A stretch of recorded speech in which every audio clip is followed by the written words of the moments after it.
Assalamualaikum warahmatullahi wabarakatuh. Salam guru penggerak. Perkenalkan, saya Niko Oktarian, calon guru penggerak angkatan 10 dari Kabupaten Garut, Jawa Barat. Dan di video kali ini, saya akan menunjukkan video aksi nyata saya dalam memberikan diseminasi tentang budaya positif di lingkungan sekolah saya, yaitu SMP Negeri 1 Garut, melalui platform Zoom Meeting. Saya melakukan diseminasi dengan kolaborasi sama CGP Angkatan 10 dari SMPN 1 Garut. Berikut videonya, selamat menyaksikan. Kopi sarung na buka sarungna lihat detik gaya kopi kawal api eta kopi alah eta Rizal. Pak Titang biasa mah kopi wae. iya ta bu kopi ta Alah ya. Assalamualaikum warahmatullahi wabarakatuh. Waalaikumsalam warahmatullahi wabarakatuh. Kalau itu Pak Sudur di mana eta di siga dina mobil? gadi siga di buka Kita bisa hadir pada semua berkat limpah nikmat, rahmat, taufik, hidayah maulanya Allah Subhanahu wa taala. Dan tak lupa selawat serta salam bisa tersurah limpahkan kepada Nabi kita, junjungan kita Nabiullah Muhammad SAW yang kita nantikan sahabatnya nanti di yaumul qiyamah.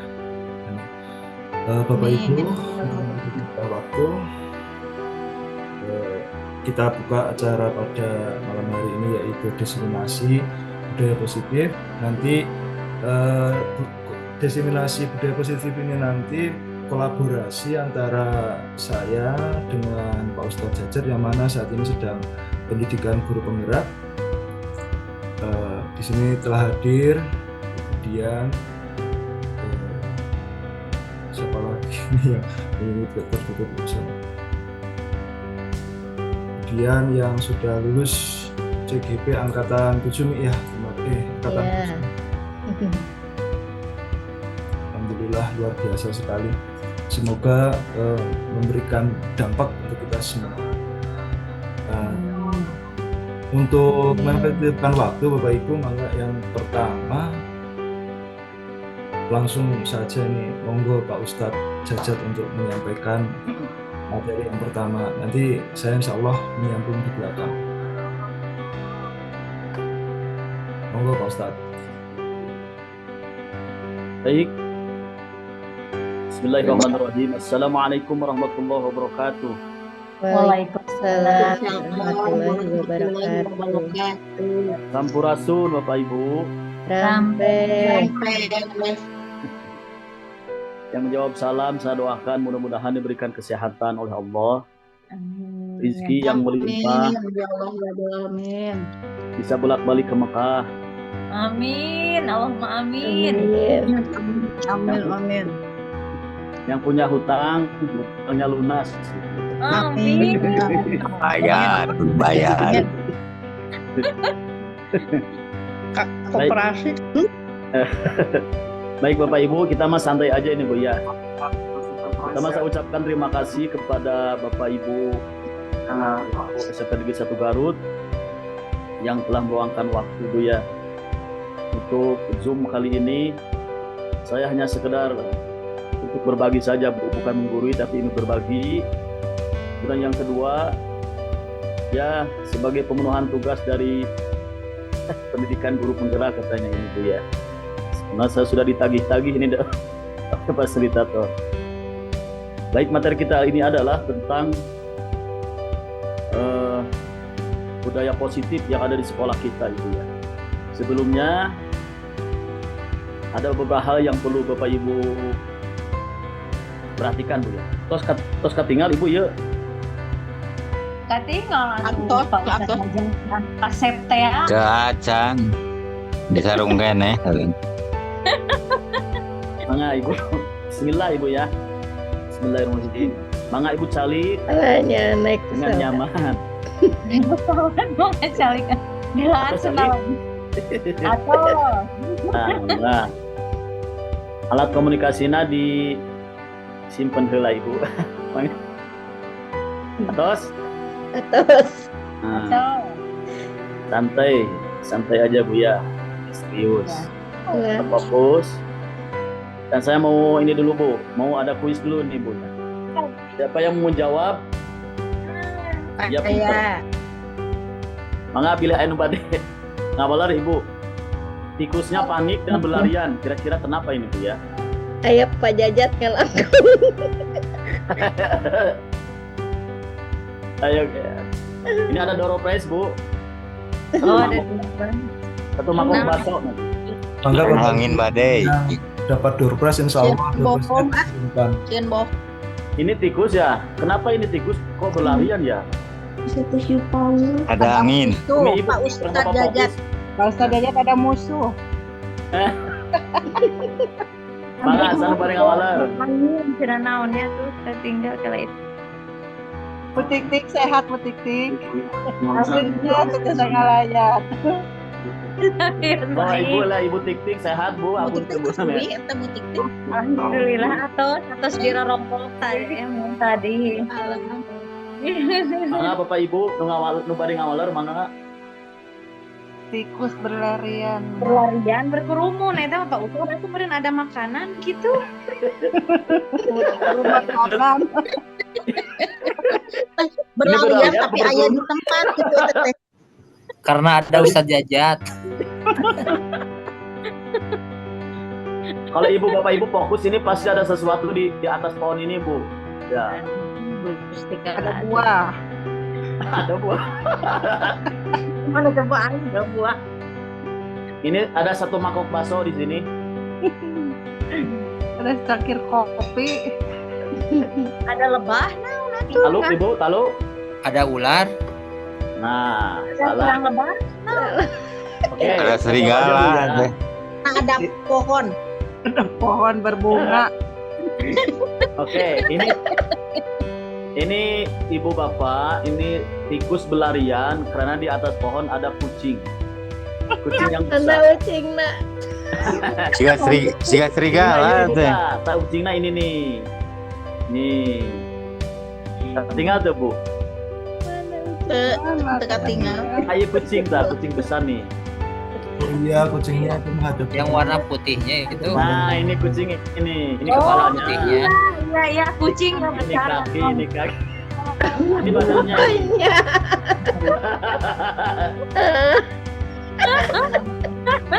Ketinggal punya. Ya, kelihatan. Berarti door prize-nya ditunda lagi. Pak Jajat. Ganti pagi-pagi. Jajat. Nanti disimpan lagi. Ini yang kedua Ibu Bapak. Ini yang kedua. Putih. Putih. Yang mana tulisannya? Putih.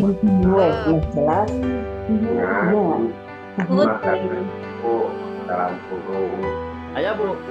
pengiringan Sabun warna tulisannya. neta Sok. Siap. Merah, tapi makan Ah, biru, hewan Itu ada yang di hijau, ini hijau. putih, itu warna hijau. Coklat. Merah. Dokumennya harusnya di slideshow kan, Tat? Sensor gimana Pak? Di bawah kanan, pinggir iya. zoom out, hiji deui. pinggirna ta eta. Naon atuh ieu teh cenah naon ieu teh. Ai, tambah cerang. Air dari dalam gelas. Di Bapak Ibu coba. Kuning. Udah, Bening. lanjut Bu ya. Lanjut. Ya, kuning. Lanjut. Kira-kira gelas ini setengah isi apa setengah kosong Bapak Ibu? Tengah isi, Pak. Setengah isi, setengah kosong. Pilih satu Bapak Ibu. Tengah isi. Kosong atau gimana? Nah, Kata PPDB. kata orang bijak mengatakan bahwa orang yang mengatakan setengah isi ialah orang yang optimis katanya Bu ya. Jangan orang yang mengatakan setengah kosong, dialah orang yang pesimis katanya Bu. Oh. Berisi. Jadi kalau ibu orang yang optimis, dia mengatakan ini adalah gelas ini setengah isi. Selalu melihat hal yang positif gitu Bu ya. Apabila yang mengatakan ini setengah kosong, berarti dia orang yang pesimis. lah. Nuju ke Damang gitu, Neng, nuju ke Damang. Oke, lanjut. Bismillah Ibu ya. Inilah kita mulai masuk materi Bapak Ibu, materi modul 1.4 budaya positif. Ya. Mudah-mudahan materi ini dapat menjadi ilmu bagi Bapak Ibu dan bagi saya semua. Tentunya kita sebagai pendidik ya ingin memberikan yang terbaik buat anak didik kita, Bu ya. Dan kita berharap satu hari nanti ketika di surga nanti kita ada dalam kesulitan, ada satu atau dua tangan anak yang menuntun kita menuju surganya Allah Subhanahu wa taala. Masya Allah. Ya. Saya pikir seorang guru itu adalah seorang nabi bagi umatnya. Seorang guru di mata anak didiknya adalah bagaikan seorang nabi terhadap umatnya. Kita lihat para nabi, Bu ya, mereka hidupnya tidak mulus, banyak tantangan, banyak ujian. Bahkan dari umatnya sendiri. Nabi Muhammad pernah diusir, dihina, dikatakan gila, majnun, subhanallah. Kita juga mungkin, Bu ya, di kelas sering mendapatkan perlakuan yang kurang enak dari anak didik kita. Sering, Bu? Ya. Begitulah. Mudah-mudahan hal itu menjadi amal soleh kita, Bapak Ibu semua ya. Amin. Amin. Amin. Lanjut. Pertanyaan pemantik kita adalah yang pertama, hukuman dapat mendisiplinkan anak. Betul apa tidak Bapak Ibu? Setuju apa tidak? Tidak. Tidak setuju. Menurut guru penggerak mah tidak setuju. Iya. Setuju. Tidak setuju Oh, ya? Kaden itu setuju. Tapi hukuman setuju, tapi hukumannya tidak berupa fisik. Setuju ya? Ada yang setuju, ada yang setuju, gak apa-apa. Jadi hukuman bisa mendisiplinkan anak. Setuju ya? Ya, tapi hukumannya yang bagaimana dulu gitu Ah, hukumannya segimana dulu. Gimana dulu? Setuju. Setuju. Oke. Di situ tidak ada pertanyaan jenis hukuman. Yang jelas Oh, iya. hukuman. Pokoknya hukuman lari-lari di lapangan, Bu. Misalnya Oh, itu mah tidak setuju itu mah. Lari Tidak kamu- setuju lari-lari di lapangan mah. Tidak setuju itu. Tidak setuju ya. Baik. Yang kedua, memberi hukuman dengan hal positif seperti membaca atau membersihkan halaman sekolah dapat mendisiplinkan anak. Setuju Tetap apa tidak? tidak setuju. Tidak setuju. Tidak setuju. Kenapa tidak setuju, Ibu? Karena itu bukan berarti mendidik anak, malah membuat anak capek. Tidak setuju, harusnya jangan membersihkan halaman, tetapi harus membersihkan toilet. Setuju. Tidak setuju. Tidak setuju ya. Ada yang setuju, tidak setuju. Oke. Pertanyaan ketiga, memberi penghargaan dapat meningkatkan motivasi belajar anak. Setuju apa tidak? Setuju, itu setuju, itu setuju. Hah? Beri Setuju. penghargaan dapat meningkatkan motivasi belajar anak. Tidak setuju. Setuju. Tidak selalu dengan barang, tapi dengan ucapan juga kamu hebat, pujian gitu. Oke, baik. Berarti Bapak Ibu hebat-hebat semua ini ya. Kita lanjut. Kan tenang. Inilah materi yang akan kita bahas sedikit ya tentang disiplin positif dan nilai-nilai kebijakan. 2, 5 kebutuhan dasar manusia. 3, 5 posisi kontrol. 4, hukuman, konsekuensi, dan restitusi. Lanjut. Ini yang pertama Bu ya. Kelihatan Bu? Kelihatan. Nah, menurut Tia Dewantara bahwa disiplin itu ada 2. Satu disiplin internal, 2 disiplin eksternal.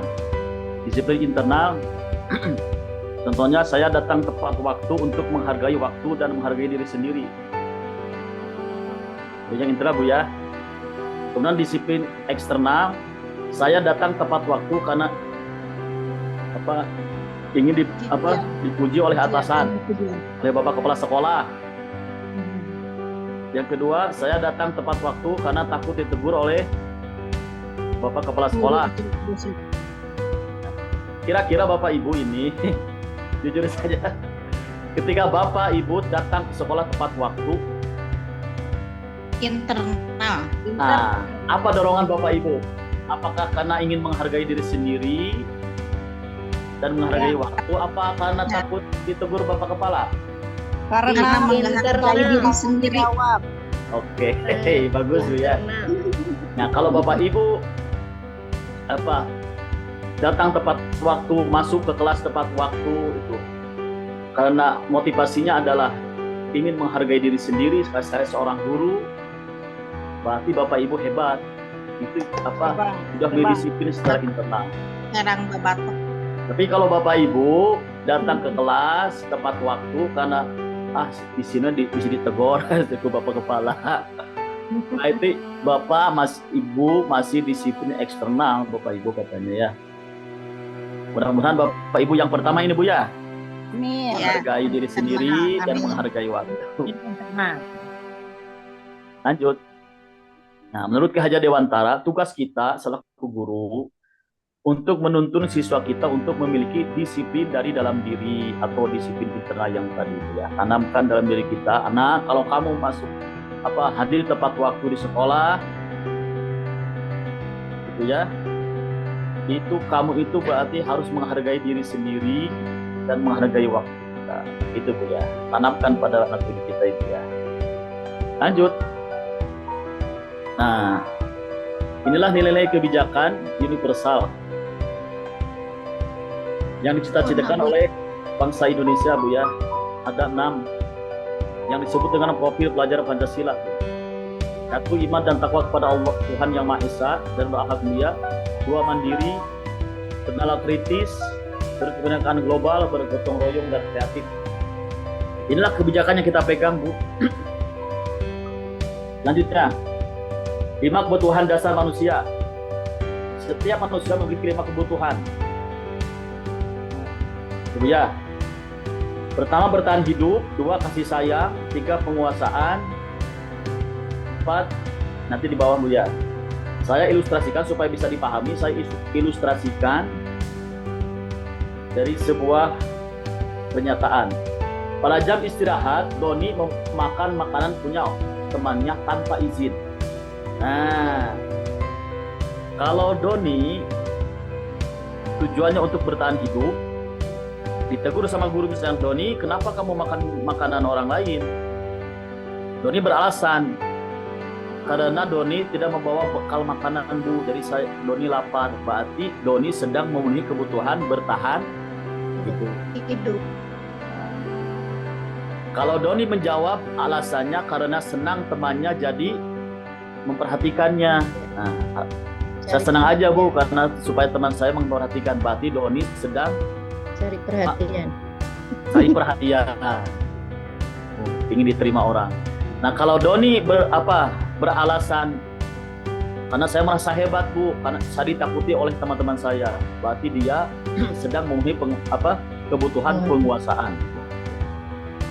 Kemudian kalau Doni mengatakan saya bosan Bu dengan bekal yang saya bawa dari rumah, saya bosan Bu, nah, berarti dia sedang memenuhi kebutuhan kebebasan Bapak Ibu. Kemudian kalau Doni mengatakan, Doni beralasan karena iseng saja Bu, sama iseng aja Bu, saya senang melihat wajah teman saya menangis, berarti dia sedang memenuhi kebutuhan kesenangan. Nah, setiap kelakuan anak pasti tidak jauh dari 5 kondisi ini Bu. Lihat aja di kelas, ada anak yang iseng, ada yang membuli Bu ya. Pasti lihat ini, ada motivasinya 5 kebutuhan ini Bu ya. 5 kebutuhan dasar manusia ini. Lanjut, 5 posisi apa ini? Kontrol ya Bu ya. Ada 5 posisi kontrol itu Pak Ibu ya. Yang 1, menghukum. Udah jelas. 2, membuat merasa bersalah. 3, teman. 4, pemantau. 5, manajer. Kita jelaskan satu-satu. Penghukum. Penghukum ciri-cirinya adalah spontan, emosi, tidak ada kaitannya dengan materi. Contoh, anak misalkan lambat. Kenapa kamu terlambat? Alasan begitu. Kalau begitu, kamu lari lapangan 200 kali. Berarti itu hukuman ibu. Pertama spontan, kedua nadanya emosi, gurunya. Kemudian tidak ada kaitannya dengan materi. Ya, karena misalkan Bapak Ibu guru matematika ada kaitannya tidak dengan lari ya, di lapangan. Nah, ini menghukum ini. Yang kedua adalah membuat merasa bersalah.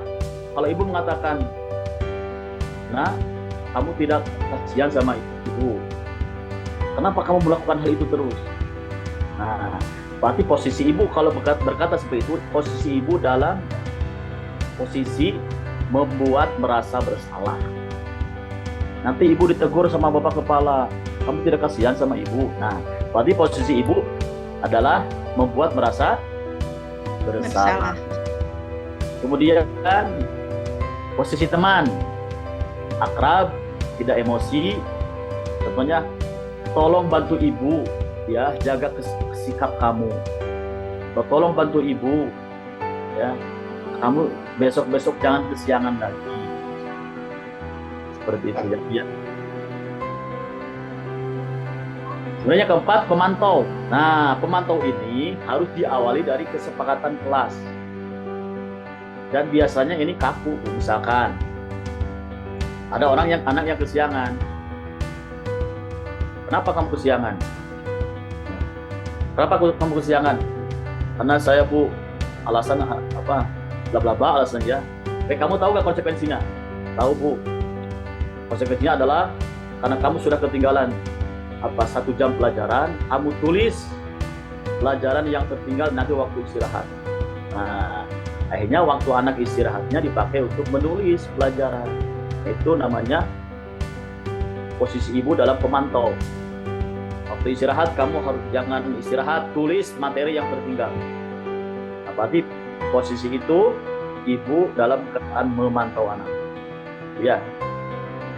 Dan yang kelima, yang terakhir, posisi manajer. Nah, anak diberi kesempatan mencari solusi sendiri atas kesalahannya. Ditanya, kenapa kamu kesalahan? Kenapa kamu terlambat? Ya, karena saya bu misalkan bangun tidurnya kemalaman. Karena saya sibuk membantu orang tua. Nah, bahasa ibu begini bu ya. Kalau bahasa ibu seperti manajer, bahasa ibu begini. Oke, setiap orang, anak-anak memiliki kesalahan. Ya, bapak atau ibu menghargai kesalahan kamu. Ya, dan kesalahan itu bukan hanya kamu, orang lain juga banyak melakukan kesalahan. Kemudian bapak ingin tahu apa alasan kamu jadi banyak kesalahan datang terlambat. Kemudian anak memberikan penjelasan. Dia berikan penjelasan. Kamu tahu tidak apa keyakinan kelas kita? Artinya di sini kita harus ada keyakinan kelas dulu, ibu ya. Setelah keyakinan kelas disepakati, misalkan keyakinan kelasnya di sini adalah kita harus menghargai waktu, misalnya, ya. Tepat hadir tepat waktu, menghargai waktu. Oke, jadi kamu terlambat ini bertentangan dengan keyakinan kelas ya. Iya bapak, misalnya iya ibu. Nah ini yang terakhir. Lalu kira-kira apa solusi kamu supaya kamu tidak terlambat? Jadi solusinya tidak dari kita ibu, tapi solusinya dari anak. Ya. Apa solusi kamu? Solusi yang dapat kamu berikan supaya kamu tidak terlambat lagi. Nanti anak akan memberikan solusi. Saya akan tidur lebih awal, misalnya. Saya akan persiapan bangun subuh. Nah, biarkan. Jadi solusinya bukan dari kita, tapi solusinya dari anak. Kalau kita sudah memberikan solusi dari anak, berarti posisi kita saat itu ada dalam manajer. Lanjut bu ya.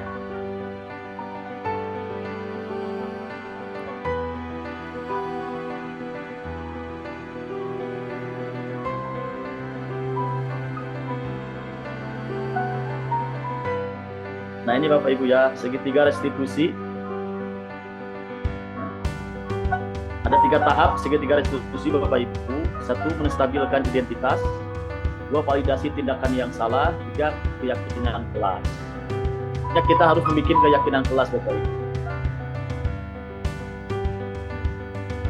Lalu segitiga restitusi, 1 menstabilkan identitas yang tadi Pak, ya, yang tadi saya sebutkan, Bapak atau Ibu paham setiap orang pernah melakukan kesalahan dan bukan hanya kamu yang melakukan kesalahan. Itu yang pertama. Tindakan, ada anak yang membullying sama Bu, ya, suka membullying orang. Panggil anak ke TK sama Ibu, ya. Tanya, kenapa kamu melakukan bullying? Nah, lalu anak itu kan menjawab. Nah, lalu Bapak Ibu mengatakan, oke, Ibu paham setiap orang memiliki kesalahan, termasuk kamu hadir ini, ya. Dan kesalahan itu bukan hanya kamu yang melakukan. Itu berarti kalau Ibu mengatakan seperti itu, Ibu sedang menstabilkan identitas anak. Yang kedua, validasi tindakan yang salah. Kamu melakukan bullying, pasti kamu punya alasan. Kenapa? Apa alasan kamu melakukan bullying? Itu Bu, kata-kata itu adalah validasi tindakan yang salah. Anak kan menjawab, ya, iseng atau gimana. Nah, setelah oke, kamu iseng ya, kamu puas melihat apa teman kamu merasa diisengi. Nah, tanyakan yang ketiga, tanyakan keyakinan kelas. Apakah tindakan kamu bullying itu sesuai dengan keyakinan kelas kita? Pasti anak menjawab, tidak Pak, tidak Bu. Berarti kamu salah ya? Iya, saya salah Bu.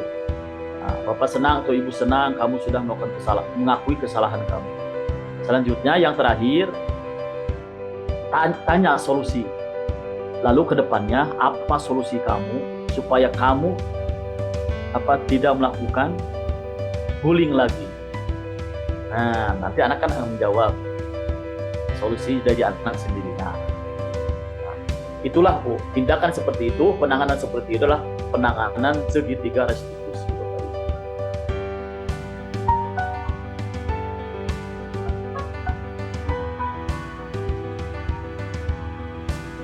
Nah, ini Bu ya, perbedaan hukuman, konsekuensi, restitusi. Yang tadi Bu ya, hukuman itu sifatnya spontan yang tadi. Nah, kemudian emosi, kemudian tidak ada kaitannya dengan materi. Yang tadi Bu ya, kalau konsekuensi diawali dengan kesepakatan kelas, sifatnya kaku, atau juga posisi kontrol. Kalau restitusi diawali dengan keyakinan kelas, tidak emosi, posisi guru sebagai manajer.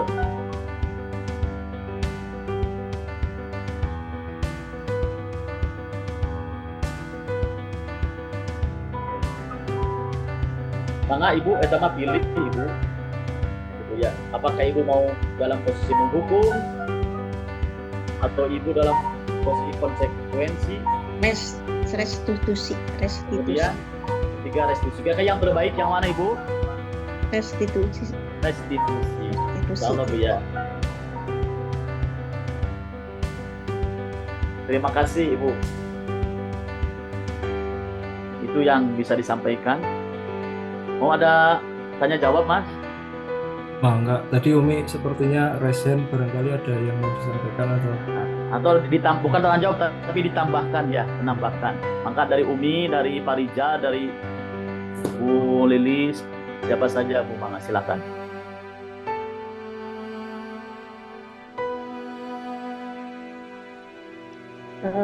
Pencet sih kan namanya. Umi resen gitu. Sudah hilang resennya. Oke, bagaimana? Cekap?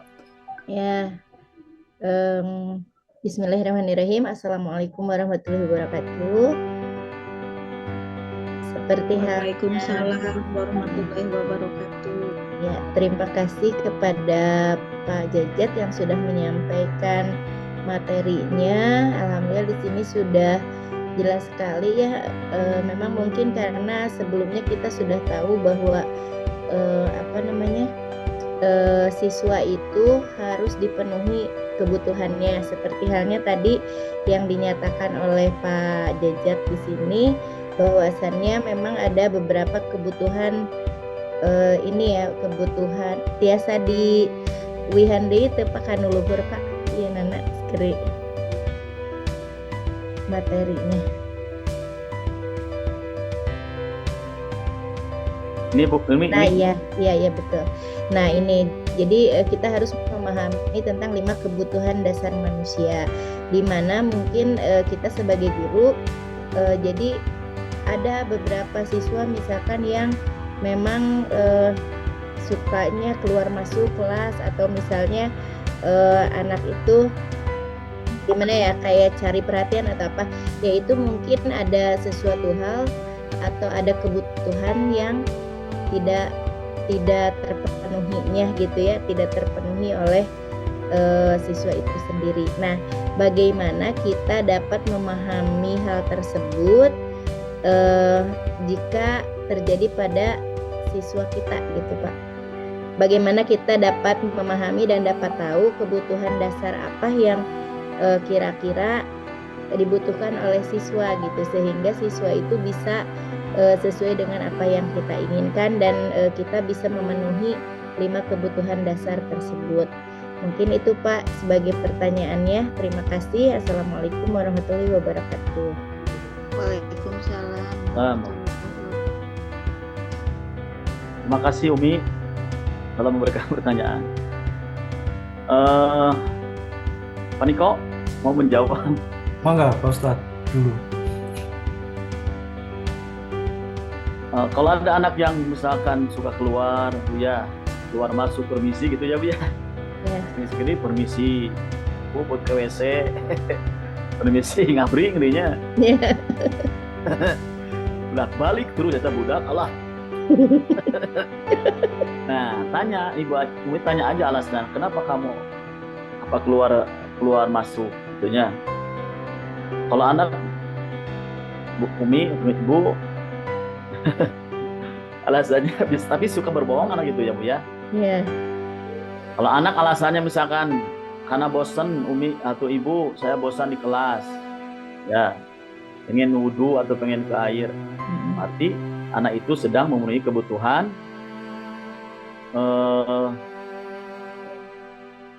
apa tadi ya? Kalau misalkan gini, ngantuk Bu, misalkan ya mau cuci muka ngantuk, apakah kita sebagai guru karena dia ngantuk dikasih kesempatan untuk tidur gitu atau gimana? Kalau ngantuk? Ya, misalnya alasannya ngantuk, keluar ngantuk Bu misalkan, terus mau cuci muka misalnya gitu ya. Nah, terus apakah kalau misalkan alasannya seperti itu, apakah kita membiarkan ini tidur gitu atau gimana untuk memenuhi kebutuhannya? Nah, biasa kalau ngantuk itu jam-jam habis zuhur ya Umi ya? Iya. Iya benar. Nah, guru nugget tunduh. Kayak gitu. Kalau alasannya ngantuk, boleh Bu ya.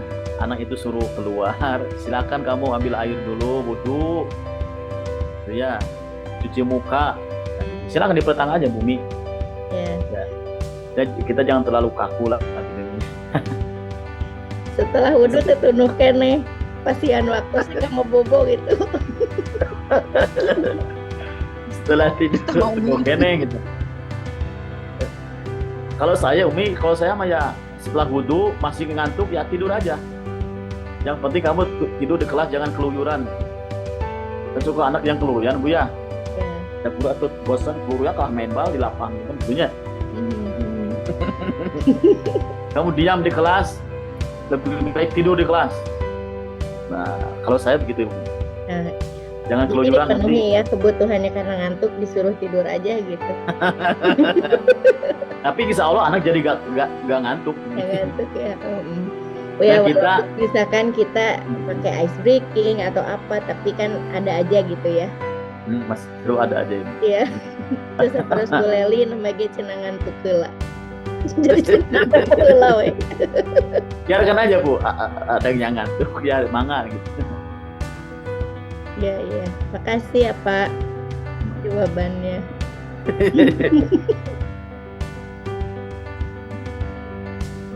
Mangga ada lagi Bu yang mau menambahkan? Bu Lilis, Pak Haji. Udah.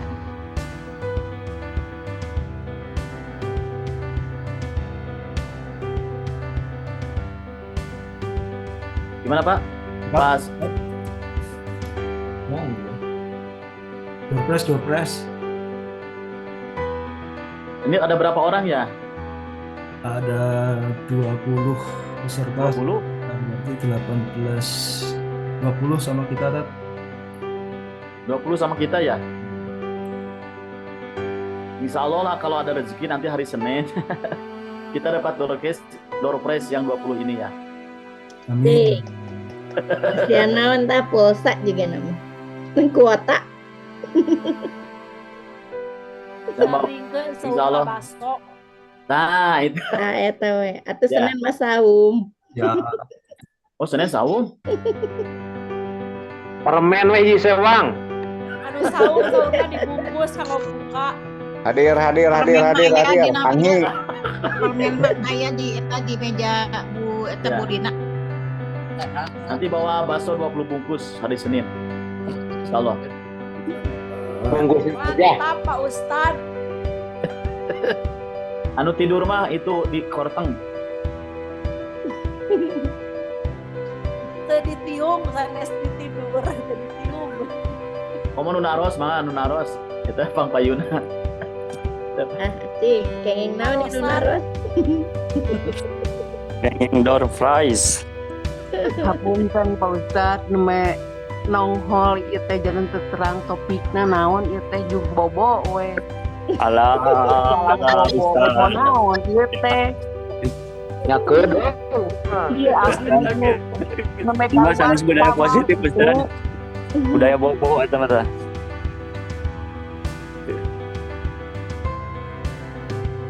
Oke, silakan ada yang mau menambahkan Pak Sudur pengalamannya di kelas seperti apa di SMP 1. Ibu Haji Lilis. Kira-kira pengalaman Ibu di kelas anak itu yang sering Ibu temukan seperti apa, Bu? Yang sulit. Yang saya sering temukan ya, terutama di kelas 8K gitu ya. Iya. Kelasnya Pak Rijal. Pak Rijal. Ada wali kelasnya? Ya, anak-anak itu emang seperti yang disampaikan tadi kan banyak permisi, Bu, permisi gitu ya. Apalagi itu Rangga itu ya, itu sering itu ya bolak-balik keluar. Baru ini ya baru juga permisi ya satu kali ini dibolehkan. Udah masuk lagi tiba-tiba Bu ini Bu permisi lagi tadi udah keluar ini Bu banyak alasan gitu ya mau boleh pulpen atau apalagi kedua ini lagi Bu ini ngantar teman siapa seperti itu ya kebanyakan banyak emang pilih permisi gitu keluar atau kalau Bu permisi saya lagi meriksa tiba-tiba anak tuh tanpa permisi ada di luar gitu. Saya lagi ketekun di meja lagi meriksa gitu. Itu yang sering saya temukan ya tanpa izin tiba-tiba lewat anak keluar gitu. Kira-kira apa yang Ibu Lis lakukan, Bu? Dia melihat anak seperti itu. Ketika saya ini udah selesai meriksa tiba-tiba ya saya ngapain? Kenapa dipanggil?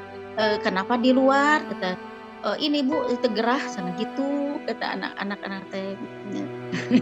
Terus dibiarkan jawaban alasannya. Dibiarkan suruh masuk Ibu? Iya, saya dipanggil dulu ya kenapa nggak keluar, kenapa nggak bilang gitu. Sudah dipasang AC ya. Pas kebetulan di kelas 8K itu kipasnya rusak gitu. Oke, itu ya. Itu yang banyak masalah. Kelas 8. Ada yang lain Ibu Mangga atau di kelas menemukan apa gitu? Mangga, Ibu Tik-Tik pernah gak apa Bu? Wah ini.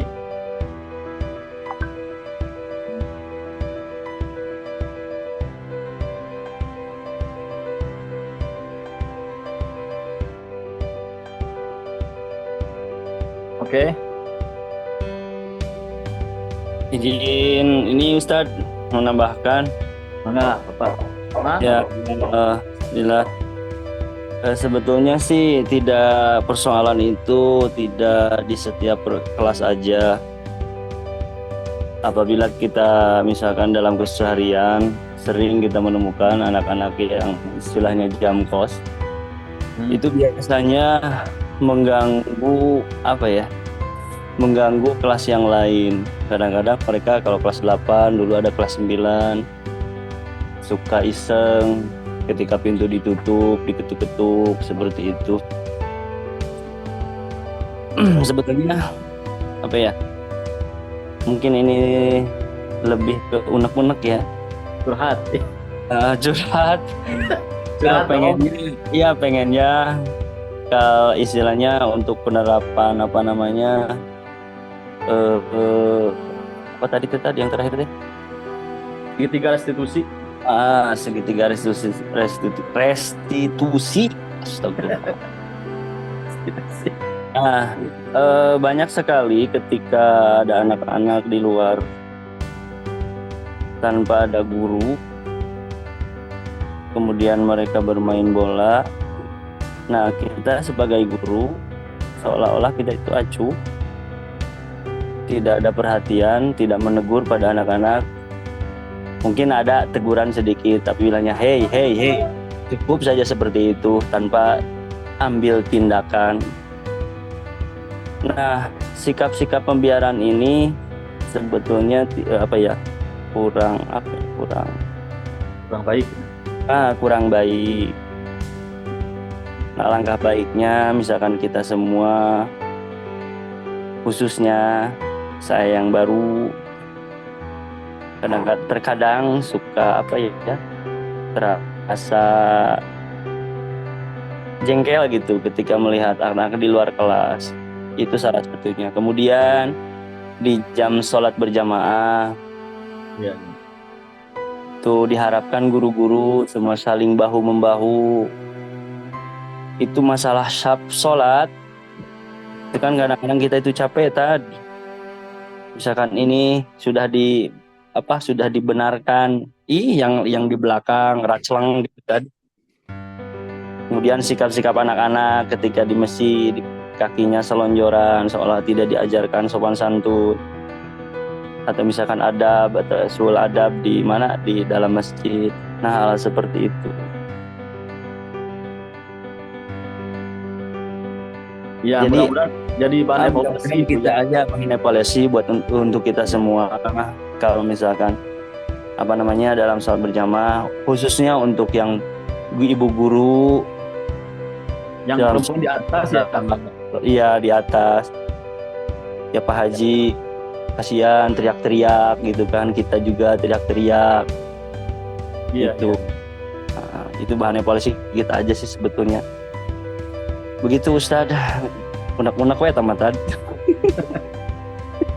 Nuhun Bapak. Hapunten ya, hapunten. Mudah-mudahan jadi janten evaluasi Bapak Ibu ya, sama Bapak. Iya. Ya. Terutama sub istrinya. Iya, di atas itu.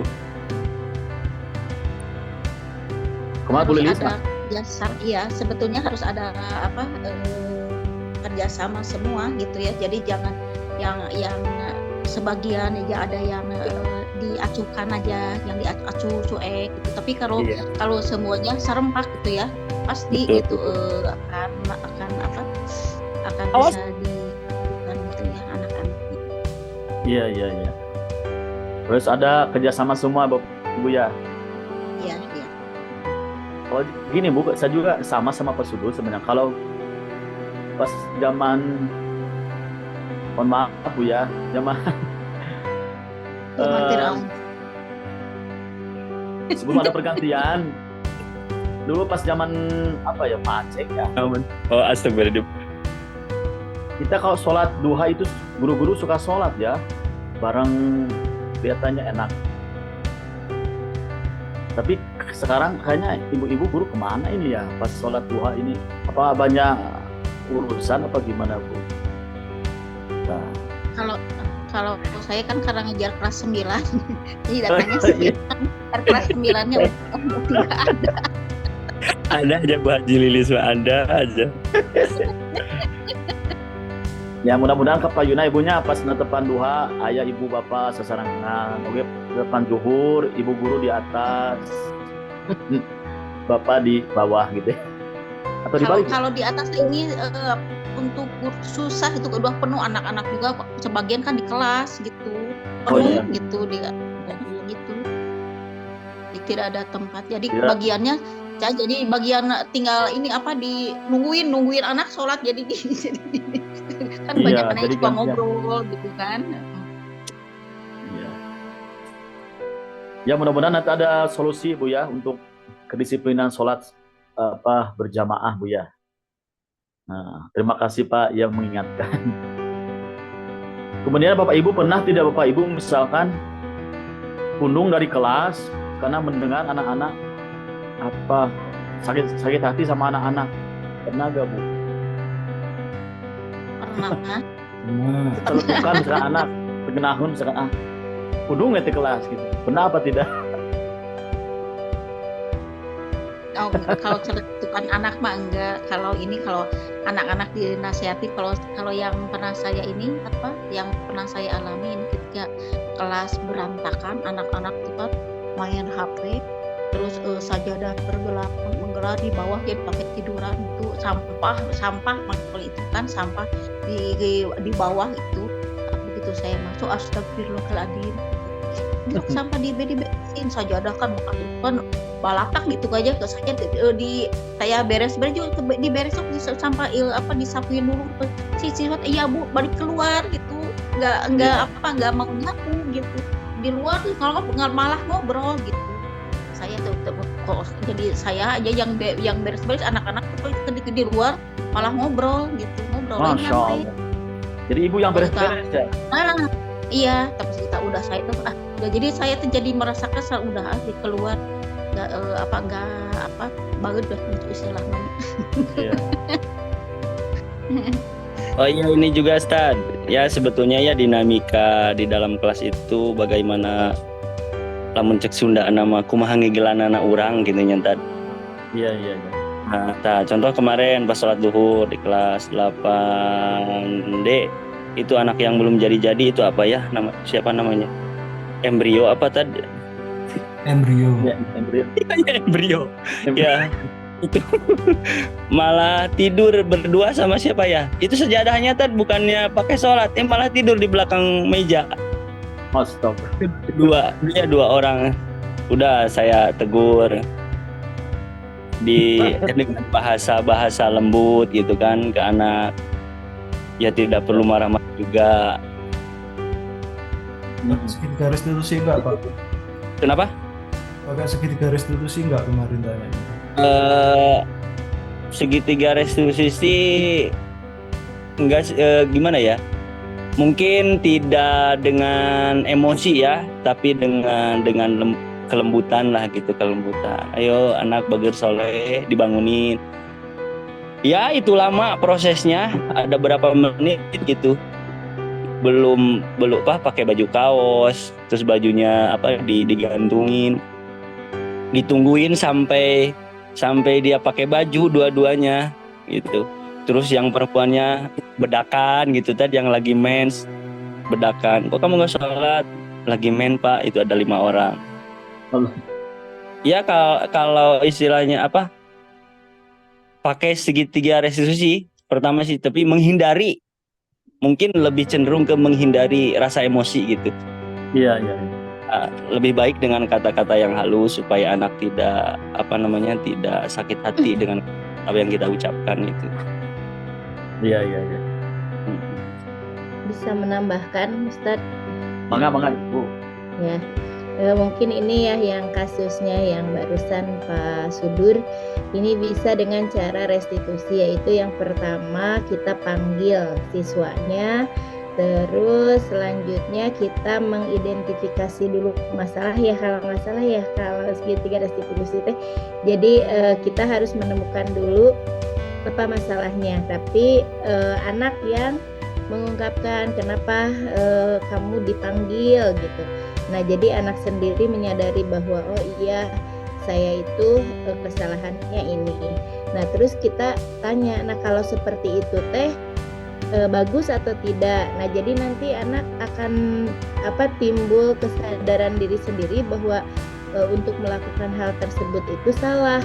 Nah, nanti ke depannya anak itu harus bagaimana, kita tanya. Nah, harusnya begini.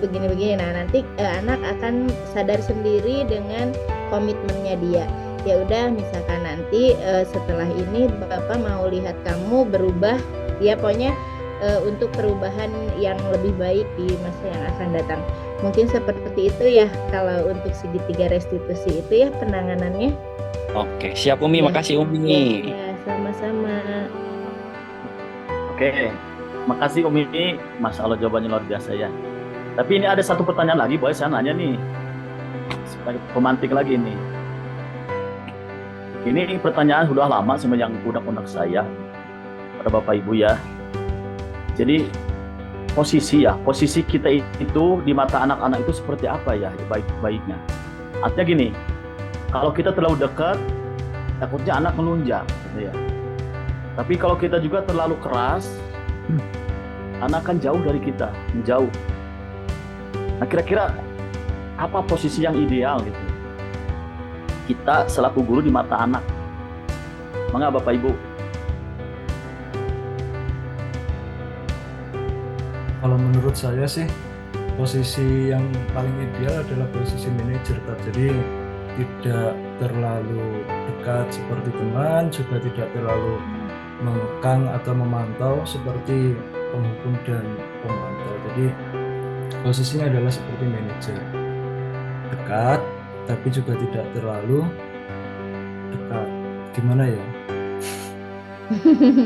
Kalau ada mau ditayangkan contoh videonya ya yang manajer atau mungkin nanti yang materi dari Paniko mungkin. Sebenarnya ada itu videonya yang satu. Garen apa siapa itu namanya itu?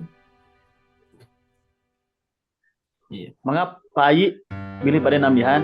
Nah. Ada. Nabet dada. Jadi pendengar yang baik saja. Ya. Ibu Mei katanya tuh tadi, Ibu Mei. Mangga Ibu. Bu Mei, Bu Lilis, Bu Imas. Posisi kita sebaiknya seperti apa ya posisi kita itu? Apakah dekat sama anak itu? Tapi kesong ngalunya kering, karena punya pembicaraan deui itu tidak ada wibawa kita. Tapi kalau kita jauh, emosional, amok, kadang-kadang lihat kita kan ngedelekan. Lihat kita ngedelekan. Nah.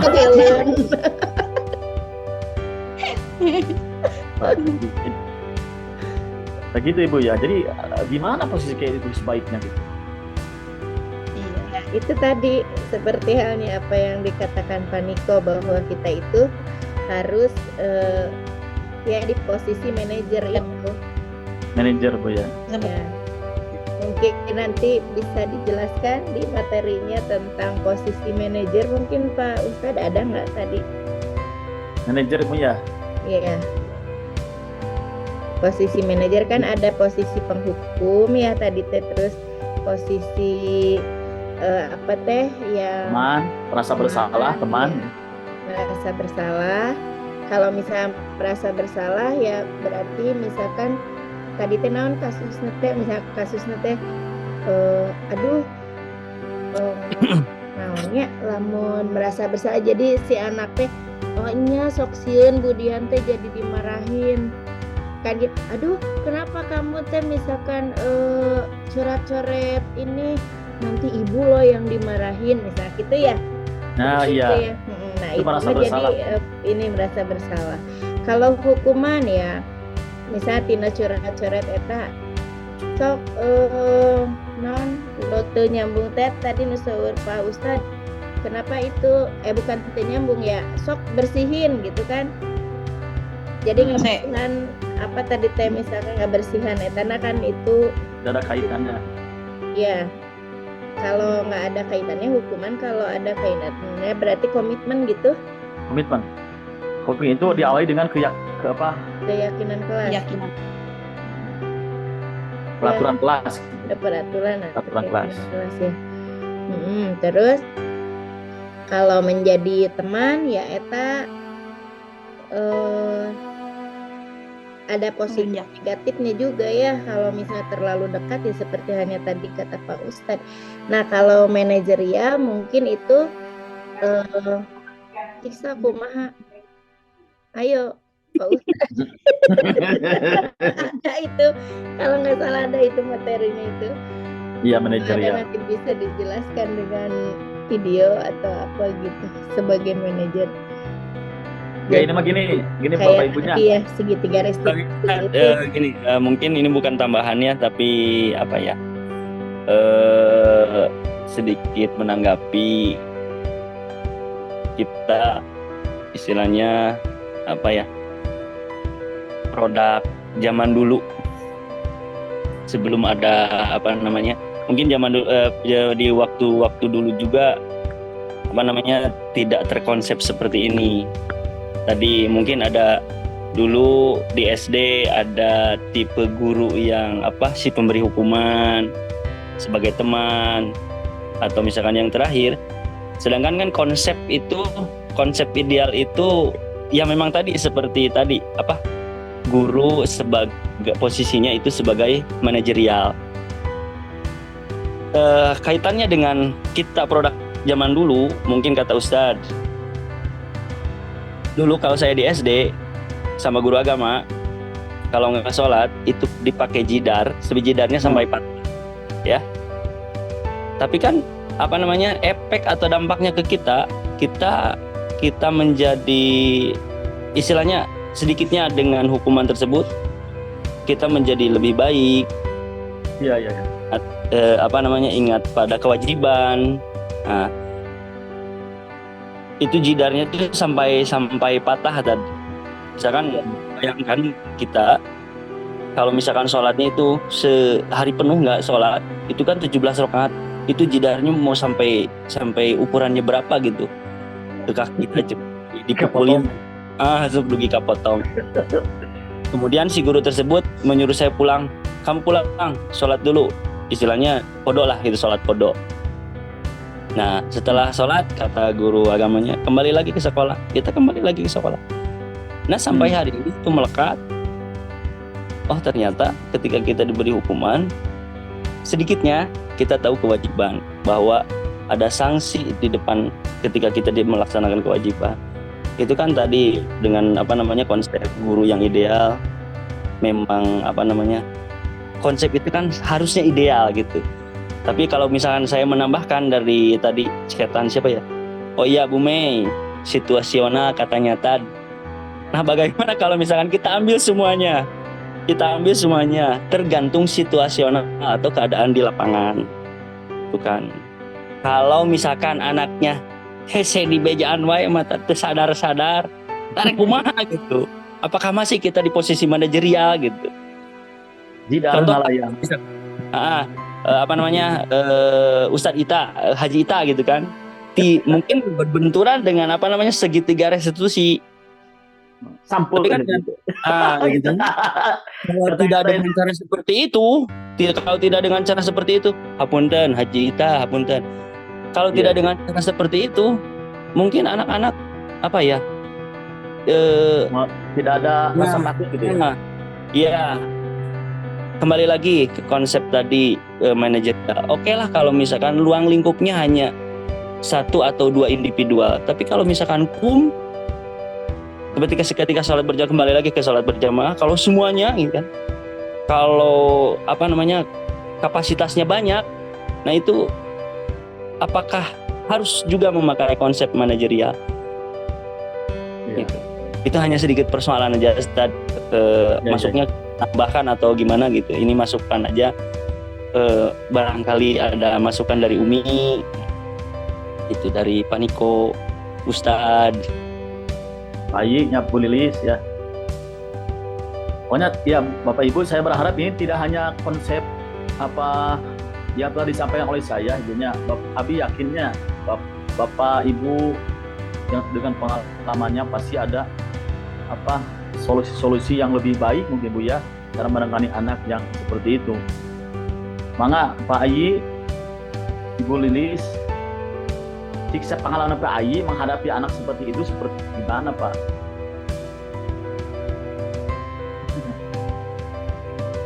Karena kan yang namanya hukuman ya oleh agama juga kan dibenarkan. Kalau anak 9-10 tahun belum tidak sholat, ya pukul, gitu ya. Yes. Pukul, tapi pukulnya pukulan mendidik, gitu ya. Tidak membahayakan. Ya, gitu. Nah, sedangkan di apa materi ini, bahkan hukuman itu harus dihindari katanya gitu ya. Kumaha tuh Ustaz terjadinya. Bagaimana ini kan konsep agama gitu, sedangkan konsep agama hukuman itu perlu gitu, bahkan ada gitu. Bahkan Rasulullah kan dalam hadis dikatakan keras sekali, orang balik tidak berjamaah bakar rumahnya, gitu ya. Orang apa pinggiran tetangga masjid tidak sholat di masjid bakar rumahnya, berarti ini satu hukuman ya. Ya. Perlu gitu. Nah, bagaimana Bapak Ibu? Silakan Pak. Apakah hukuman itu perlu apa tidak diterapkan di sekolah? Mangga Pak, Bapak Ibu. Pak Yi, mangga Pak. Abi atuh. Oh siapa Pak Yudi? Oh iya Pak Yudi, maaf. Pak Yudi, Pak Yudi. Pak Ayi malimen. Mangga. Naon pertarosana, Pertarosana hukuman di sekolah itu perlu apa tidak diterapkan?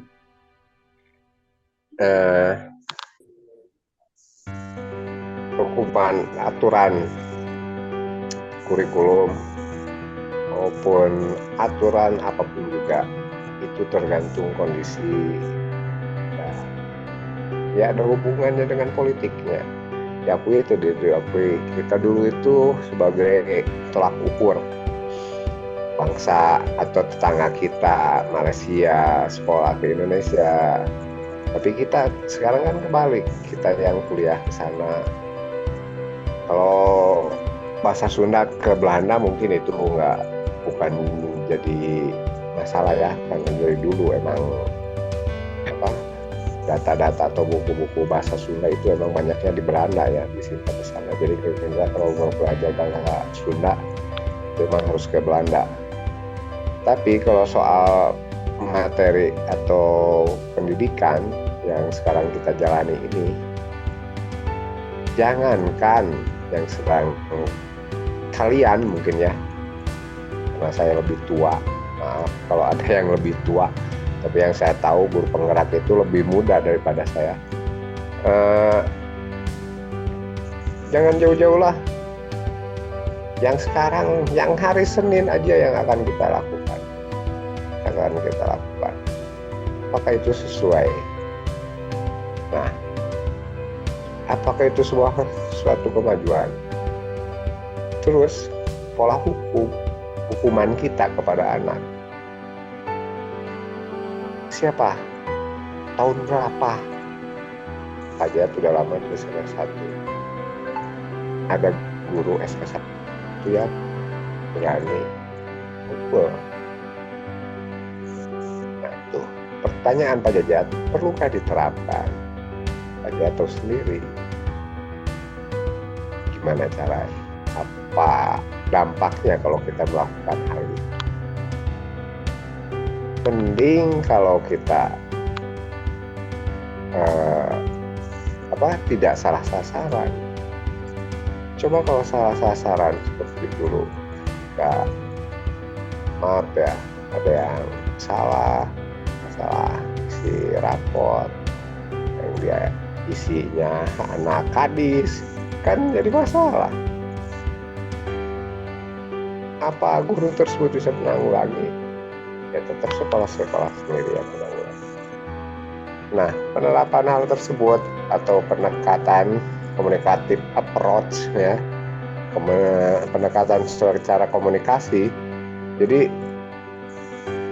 itu tergantung kepada kitanya, kita melihatnya dari sudut pandangnya mana. Satu masalah itu bisa digede-gede, bisa dianggap biasa, bisa dianggap tidak ada, tergantung dari hati kita. Terus kita itu memandang sesuatu itu jangan terlalu memvonis. Coba kita ukur dulu. Kita ukur baik itu ke diri kita sendiri. Terus balik lagi ke hal yang pernah kita lakukan ketika di usia seperti itu. Apakah kita seperti mereka? Dulu mah, iya kalau bilang dulu mah. Kita itu dicepret, saya juga sama waktu di SMP 2 dibaledog sama Pak Abbas, dijepret tangan, no problem lah, nggak bilang sama emak atau sama mama, enggak. Tapi sekarang coba Pak Ajat, bentak weh, jangan nggak disebret. Beja banyak. Banyak. Nah, pertanyaannya bukan seperti itu, perlu atau tidak ya hukuman itu relatif karena kita kan udah punya buku. Buat apa bikin buku panduan tersebut yang poin-poinnya seperti TikTok lah. Satu kali pelanggaran kita kopas berupa tulisan itu kan 3 poin. Kalau kita re-upload video orang lain langsung 8 poin. Ya gitu juga dengan buku panduannya kan udah ada poin-poinnya. Terus peran BK ya hanya tinggal mencatat poin-poin tersebut. Kerjasamanya dengan guru, ya guru kalau kebetulan lagi kabar gue ya kita tinggal panggil aja, cek mana buku nak, tuliskan lah dia ngelakuin apa, poinnya berapa. Kalau saya sendiri udah ngasih poin, kan batasan maksimalnya 240 poin tuh. Oke.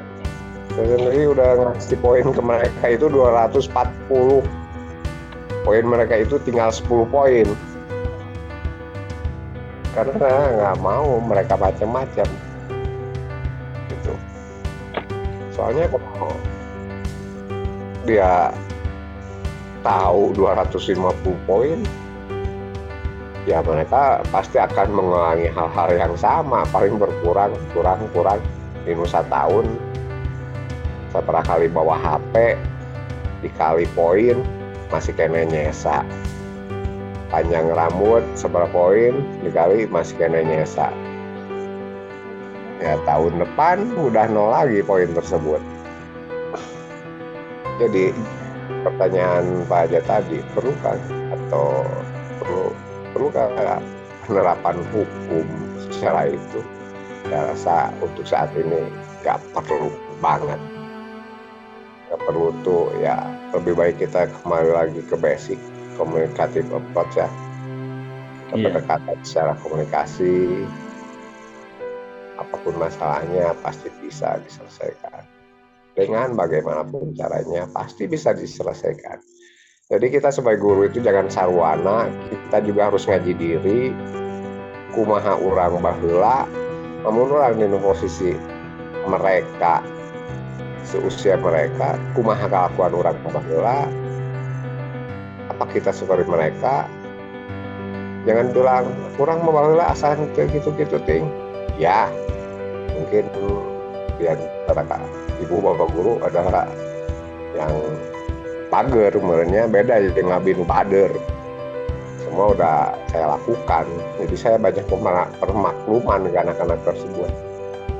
Malah bilang kalau kenakalan kalian itu tai kupuna dibandingkan dengan kenakalan saya pribadi. Wih bangor banyak, bangor. Moal aya murid anu disamper sekolah ku kepala sekolah moal lah. Disamper diketrok bener bukan omong kosong. Tanya. Diketrok ke kamar. Moal aya nu unggal Senen ngajanteng dinahan apeun bandera upacara moal aya Menghormat bendera, bro. ngajanteng di depan ngadepin murid-murid yang lain ngajanteng baru di senal capit baru di anting paku moal aya lah. Iya. Ya, jadi balik lagi, saya juga suka ngaji diri. Mereka masih gitu, kene lah. Tapi kan kita tuh bukan zaman dulunya. Kita tuh sekarang mah zamannya udah kecuali pajak pengen viral mah gawe. Aya nama diciwit saeutik oge ka polisi eta mah. Nah gitu, kembali lagi ke diri kita sendiri, itu pertimbangan kita yang lebih baik, yang tadi, yang masa tersebut, yang ke back to basic, ke communicative approach, itu pendekatan secara komunikasi, mungkin itu pajak. Ya. Oke, penuhun Pak Yudi, Bapak pengalamannya.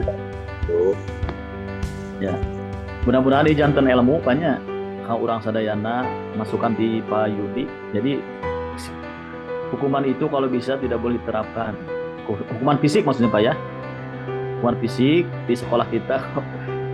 Dimana hukuman itu di sini juga dikatakan tindakan terakhir dan kalau bisa tidak boleh dilaksanakan.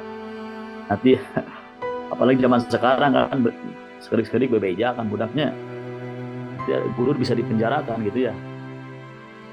Terima kasih Bapak Ibu telah memberikan masukan, curhat-curhatan, mudah-mudahan di janten ilmu kau orang sedanya banyak. Amin. Evaluasi. Selanjutnya ada pemaparan sedikit dari Pak Niko, Pak. Silakan Pak Niko. Itu ya satu materi lagi paling hanya menebalkan saja beberapa yang disampaikan oleh Pak Ustadz Jaja tadi. Materinya sama sebenarnya terkait budaya positif. Sudah muncul Bapak Ibu di layar Bapak Ibu? Belum ya?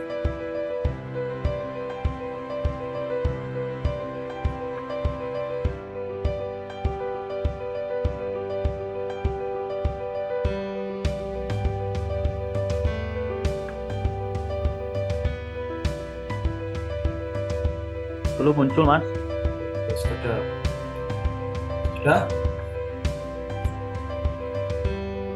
Belum. Ya, udah ada. Oke, bismillahirrahmanirrahim. Pak Ustadz, tolong di screenshotkan, gantian screenshotkan ya. Bismillahirrahmanirrahim. Jadi ini menebalkan dari yang Pak Ustadz Jaja sampaikan tadi terkait dengan budaya positif, yang mana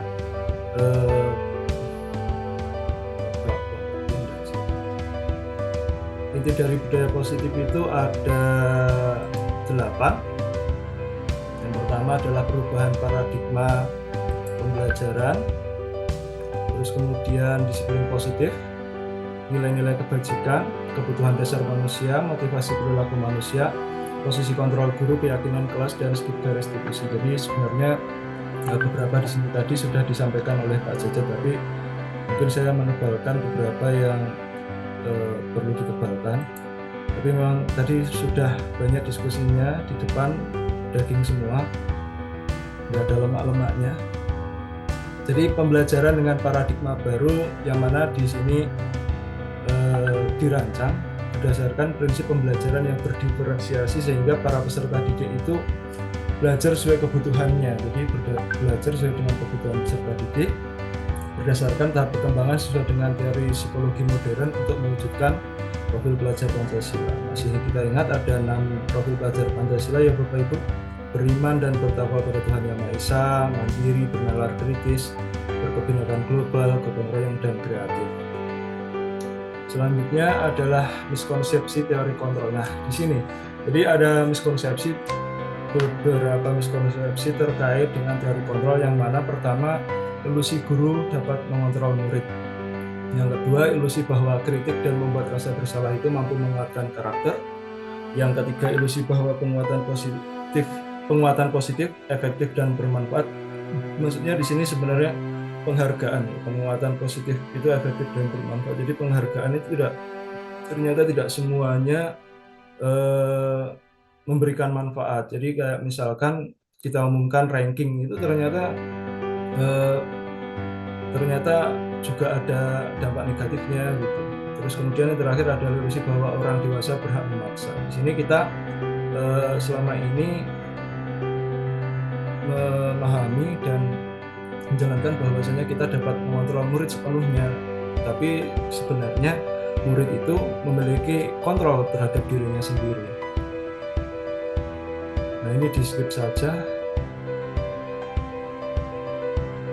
Kemudian, nah ini terkait disiplin positif. Disiplin itu berasal dari kata disiplin yang artinya belajar. Disiplin ini mengacu pada disiplin diri yang memiliki tanggung jawab terhadap apa yang dilaksanakan dan diyakini berdasarkan nilai-nilai yang diyakini.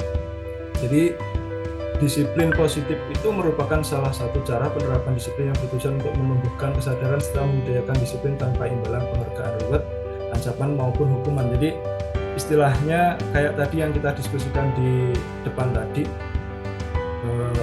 disiplin. Jadi anak ketika bel istirahat, waktunya sholat zuhur, langsung bergegas ke masjid karena kebutuhannya. Jadi berdasarkan kesadaran diri sendiri, kebutuhannya untuk melaksanakan sholat zuhur, bukan karena dioprak-oprak, karena diancam ataupun ada reward. Yang pertama kali ke masjid nanti dapat duit 100.000.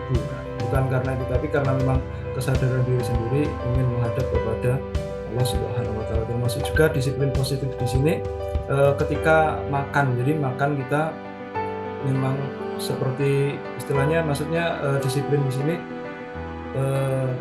belajar, tapi ibaratnya seperti kita makan.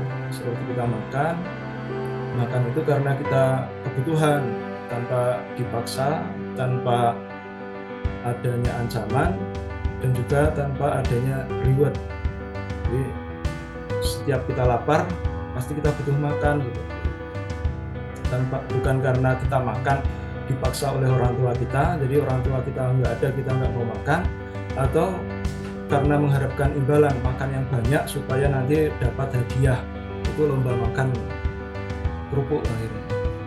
Selanjutnya nilai-nilai kebijakan universal, yang mana nilai kebijakan universal itu nilai-nilai yang disepakati secara bersama terlepas dari suku, bangsa, agama, maupun latar belakangnya. Jadi di sini contohnya adalah profil pelajar Pancasila yang ke-6 tadi yang sudah disampaikan, itu adalah nilai-nilai kebijakan universal, yang mana ini disepakati terlepas dari suku bangsanya, Jawa, Sunda, Islam, Kristen, Katolik, dan sebagainya. Tapi ini adalah tersaripatikan menjadi nilai-nilai kebijakan yang universal sifatnya, dipercaya oleh secara umum.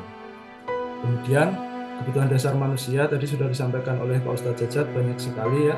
Jadi ada 5 kebutuhan dasar manusia: bertahan hidup, penguasaan, rasa kasih sayang, kebebasan, dan kesenangan. Kemudian, nah ini motivasi perilaku manusia. Jadi ketika manusia bertindak itu atau melakukan sesuatu, di situ pasti ada motivasinya.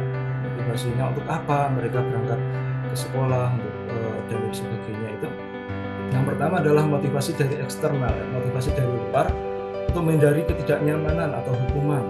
Jadi nggak berangkat, jadi berangkat sekolah karena di rumah dimarahi sama mamahnya. Itu kan menghindari ketidaknyamanan karena hukuman, atau mendapat imbalan penghargaan dari orang lain. Ada anak-anak berangkat sekolah atau senang sekolah karena mendapatkan uang saku. Nah, gitu. Sedangkan kalau anak-anak nggak berangkat sekolah nggak dapat uang saku, nah itu adalah motivasi secara eksternal. Sedangkan motivasi secara internal adalah motivasi dari diri sendiri, dari dalam dirinya sendiri, yang mana mereka untuk menjadi orang yang mereka inginkan dan menghargai diri sendiri dengan nilai-nilai mereka percaya. Jadi mereka yakin berangkat ke sekolah lillahi ta'ala, tujuannya adalah untuk belajar demi menggapai cita-cita. Seperti itu. Terus kemudian terkait hukuman, konsekuensi, dan restitusi. Nah di sini kita masih ada miskonsepsi juga terkait pemahaman hukuman, konsekuensi, dan restitusi. Kalau hukuman itu dilakukan secara tiba-tiba, tidak terencana.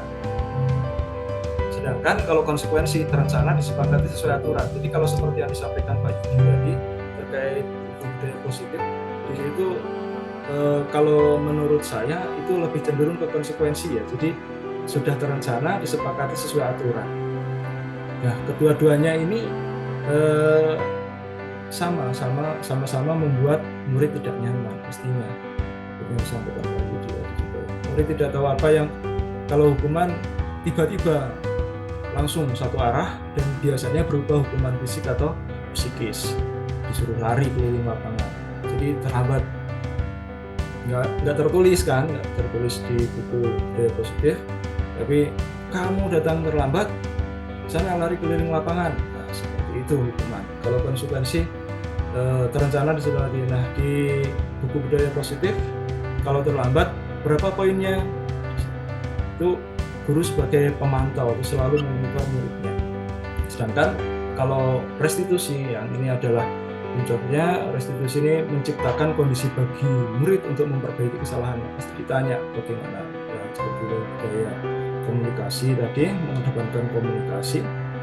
Kita tanya alasannya apa, terus kemudian keyakinan kelas mana yang dilanggar, dan apa upaya untuk memperbaiki kesalahannya. Dari situ murid supaya berpikir secara kolaboratif untuk mencari solusinya sendiri. Jadi dari situ ada keyakinan bahwasanya murid untuk berubah. Yang mana seperti kita pahami tadi di depan, profil pelajar Pancasila murid-murid kita akan berpikir kritis. Nah, dari situ.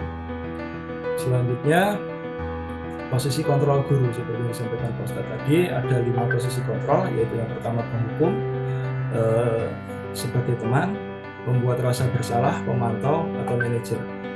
Pasti kita di antara 5 posisi kontrol ini, karena yang paling menonjol ada yang biasanya, kalau saya yakin Bapak Ibu SMP 1 enggak lah yang sebagai posisi kontrolnya sebagai penghukum, dikit-dikit sablek sama penggaris seperti yang disampaikan Pak Sudur tadi ya, enggak sedikit-sedikit hukuman, atau biasanya agak cenderung di sini guru-guru kita itu cenderung dekat sama murid, yaitu posisinya sebagai teman, atau bahkan ini mungkin yang paling cenderung adalah membuat rasa bersalah.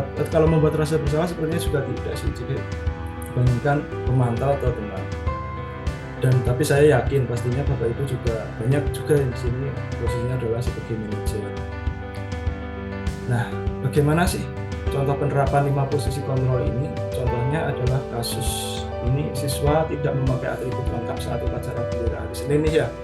Jadi kebanyakan ini kita lakukan ini hari Senin, anak-anak yang tidak lengkap saat upacara kan harus ada. Yang pertama, kalau sebagai penghukum itu kalimatnya kurang lebih berupa perintah untuk hormat pada bendera selama 1 jam. Tapi tidak sampai hormat bendera 1 jam. Kalau membuat rasa bersalah, berapa kali Bapak Ibu harus memberitahu kamu selalu saja mengecewakan Bapak Ibu. Nah, biasanya ini nih yang sering muncul. Ya, yang keliling ke belakang cek berapa kali, ini kamu lagi. Terus kemudian kalau posisinya sebagai teman, ayo dong ikuti aturan sekolah, tolong bantu ibu atau bapak ya, lain kali jangan sampai berbuat seperti ini lagi. Oke Pak, oke siap. Posisinya sebagai teman. Kalau sebagai pemantau, kamu sudah melanggar peraturan sekolah, kamu tahu konsekuensinya. Setelah upacara, kamu beli atributnya ke koperasi dan jangan diulang lagi. Nah, ini juga biasanya sering muncul ya Bapak Ibu di kita ya. Kamu melanggar itu anak-anaknya, sana beli ke koperasi. Berarti posisinya yang sering muncul di kita adalah pemantau sama pembuat rasa bersalah tadi. Kalau manajer apakah muncul posisinya? Apakah kamu tahu kesalahan yang sudah kamu lakukan? Kira-kira bagaimana kamu memperbaiki kesalahan ini? Biasanya kita dialogis ya, jadi dengan anak itu berusaha untuk dialogis, menggali apa kesalahannya, terus kemudian bagaimana solusi yang akan dia lakukan. Tapi yang kalau bisa sebagai posisi manajer ini kita harus mendokumentasikannya Bapak Ibu. Jadi biasanya kalau saya di kelas ada anak yang bermasalah, di situ saya selalu mendokumentasikan dalam bentuk tulisan. Jadi biasanya anak menceritakan kronologinya. Jadi misalkan ada masalah dibully sama temannya atau membuli sama temannya, di situ ada laporan. Kita minta dokumentasinya, anak bercerita. Kalau biasanya gini, misalkan cerita langsung seperti ini, itu nanti biasanya masuk telinga kanan, keluar telinga kiri, atau keluarnya ditambah-tambah. Jadi biar anak mengungkapkan kesalahannya apa, dari situ kemudian kita cari solusinya bagaimana. Dan pastinya kita akan melakukan kolaborasi dengan orang tua. Nah, coba Bapak Ibu posisi kontrol, apakah aku ini? Saya kecewa sekali dengan kamu. Kira-kira apa Bapak Ibu ya? Posisi kontrol. Membuat rasa bersalah. Membuat rasa bersalah. Ya? Iya. Oke, siap. Membuat rasa bersalah. Yang kedua, kamu tidak pernah benar melakukannya. Up dulu kamu. Hukuman. Penghukum. Ya, apa rencana kamu untuk menyelesaikan masalah ini? Kira-kira apa? Manajer. Selanjutnya, ayolah lakukan demi bapak atau ibu ya. Teman tapi mesra. Mas, yang selanjutnya, ini sudah muncul jawaban. Oh, pemantau. Udah ada jawabannya. Mas. Kamu tidak pernah mendapatkan nilai jika tidak mengerjakan tugas. Jadi kebanyakan kita posisinya adalah pemantau. Atau mungkin saya sendiri seperti itu Bapak Ibu ya. Jadi biasanya jadi di sini sebenarnya kita adalah tahapnya belajar. Kita belajar bareng, dan juga pada malam hari ini insya Allah kita disimulasi mengimbaskan kepada Bapak Ibu hasil belajar kita belajar bareng gitu. Jadi mana sesuai dengan temanya kita hari ini, berkolaborasi bersama untuk mewujudkan budaya positif di SMP 1 Garut. Nah, seperti itu. Nah, ini malah jawabannya muncul dulu. Oke. Selanjutnya adalah keyakinan kelas. Mengapa kok keyakinan kelas, bukan peraturan kelas? Barangkali ada yang bisa menyampaikan. Mengapa kok keyakinan kelas, bukan peraturan kelas? Barangkali simpen, monggo. Apa ya kok keyakinan kelas bukan peraturan kelas? Enggak, Umi. Karena ya, kalau peraturan kelas mungkin itu tidak disadari ya oleh siswa, tapi kalau keyakinan kelas itu benar-benar sudah menjadi kesadaran siswa untuk bukan mengikuti aturan atau apa ya, untuk menerapkan apa yang diyakininya, apa yang menjadi keyakinannya di dalam kelas tersebut. Mungkin seperti itu. Seperti itu ya, kurang lebih. Jadi keyakinan jadi berdasarkan dari hati anak-anak, kita sepakati bersama menjadi sebuah keyakinan kelas bersama. Nah, kalau peraturan itu agak lebih memaksa ya. Jadi misalkan kalau ada apa nanti ada konsekuensinya seperti ini. Jadi agak membuat tidak nyaman seperti itu mungkin ya. Nah, jadi keyakinan kelas ini kalau kita bentuk biasanya kita di awal pembelajaran membuat keyakinan kelas nih ya. Jadi keyakinan kelas itu kita buat sifatnya abstrak. Terus kemudian pernyataan secara universal, masih umum, kemudian dibuat dalam pernyataan yang positif. Nah, ingat di sini pernyataannya harus positif, bukan pernyataan negatif. Jadi dilarang membuang sampah sembarangan. Jadi hindari kata-kata untuk dilarang karena itu adalah kata negatif. Mohon maaf, Bu Lilis, Pak Yudi, Ibu Rina bahasa Indonesia ini. Jadi pernyataan positif. Jadi kita upayakan pernyataan keyakinan kelas itu adalah pernyataan yang positif. Hindari kata-kata yang negatif. Membuang sampah pada tempatnya, terus kemudian izin kalau ke kamar mandi atau dan sebagainya, mengerjakan tugas tepat pada waktunya. mungkin seperti itu. Sedikit saja agar mudah diingat. Jadi keyakinan kelas biasanya kalau terlalu banyak nanti akan kita reduksi menjadi suatu keyakinan kelas dimana sifatnya nanti universal sesuai dengan kondisi kelas kita dan sekolah, sehingga mudah diterapkan, tidak terlalu tinggi. Jadi keyakinan kelas yang dilakukan adalah sesuai dengan kondisi kelas kita, jangan dipaksakan sampai keluar kelas. Semua warga sekolah atau kelas dilibatkan untuk membuat keyakinan kelas. Jadi ketika kita membuat keyakinan kelas bareng-bareng sama siswa di kelas, dilibatkan semuanya seperti itu. Nah, terkait segi restitusi adalah proses dialog yang dijalankan oleh guru agar dapat menghasilkan murid yang mandiri dan bertanggung jawab. Jadi kita harus memahami ya, anak-anak peserta didik kita. Jadi memang kadang anak-anak itu butuh tempat curhat, Bapak Ibu ya. Anak-anak itu butuh tempat curhat. Mereka itu ada masalah biasanya di rumah, sehingga dibawa sampai ke kelas, sehingga pasti itu nanti ketika kita pembelajaran di kelas, anak itu pasti ada yang tidak nyaman ketika pembelajaran ngelamun dan sebagainya. Dari situ kita hadir untuk menjadi manajer bagi dia. Kita restitusi anak-anak kita validasi tindakan yang salah, kita tanyakan keyakinan kelas tadi, terus kemudian kita stabilkan identitasnya. Nah, seperti ini kalimatnya untuk menstabilkan identitas. Berdasarkan prinsip pembuat kesalahan adalah bagian dari proses pembelajaran. Jadi contohnya adalah berbuat salah itu wajar, tidak ada manusia yang sempurna. Ibu bapak juga pernah melakukan itu. Jadi pasti anak ketika melakukan kesalahan dan sebagainya itu pasti dalam hatinya berontak. Di situ kita mencoba untuk menenangkan, menstabilkan mereka supaya mau terbuka kepada kita. Pasti insya Allah. Jadi kalau misalkan hatinya tenang, insya Allah mereka akan mau membuka percakapan dengan kita. Dari situ kita bisa menyelesaikan masalah.